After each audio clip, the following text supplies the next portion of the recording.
Have your less than happy childhood experiences ever been dismissed because of the assumption that your household was inherently happier because you had both parents at home? And because you had both parents at home, your upbringing, your childhood was inherently happier and more stable?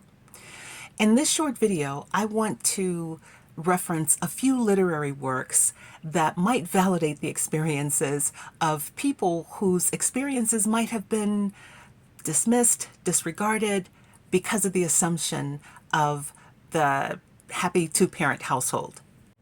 So the first one I want to reference here is Eugene O'Neill's magnum opus. Now, this is largely autobiographical. He had a brother named Jamie, and they actually named one of the brothers in the play Jamie. And this is full of alcohol and drug addiction, physical and mental illness, rage, guilt tripping, so much sadness all around in this fictional two-parent family. The next one I want to reference is Arthur Miller's Death of a Salesman. And I think it's all about the pursuit of the American dream and the psychological toll it takes on the entire family. Just like the previous one I mentioned, the Eugene O'Neill work, there were two sons in that work. Here we have two sons here, Biff and Harold, who they called Happy. You know, from the outside, things look wonderful, but from the inside, those two boys know very different. This is a tragedy, but there were also psychological problems in this family even before the major tragedy takes place. And then we have this. And everybody envied Tom and Daisy's marriage, right? Because from the outside, it looks so wonderful. All the wealth, you know, the mansions and the lavish parties and, you know, the nannies and the whole 9 yards. It just looks fantastic from the outside looking in, but it's anything but that. And because of Tom and Daisy's personalities and because of who they are, the characteristics that make them up, you wonder what's going to happen with little Pammy. You know, she's just a child, a very young child in this novel, but you still kind of wonder, or maybe it's just me, just wonder what's going to happen with little Pammy because of who her parents are and the tragic results of their infidelity.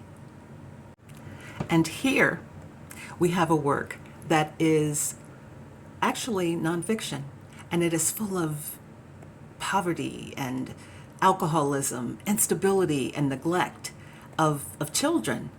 And all of these horrible things are hidden behind really charismatic and eccentric personalities. Oh, and this doozy, Celeste and Perry Wright. We have domestic violence, and unfortunately, I mean, really good writing though, there are signs that one of the twins, one of the little boys, is picking up on that domestic violence and using it to bully one of the little girls in school.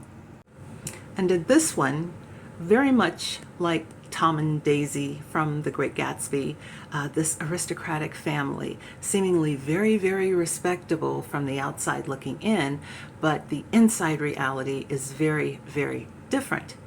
And Quentin, the oldest sibling in this work, is very much Shakespeare's Hamlet. So I think I could do 100 of these, but I'm going to stop right here. And the point of this was just to say that sometimes literary fiction can validate our unhappy childhood experiences, even if we grew up in families that look to the outside world.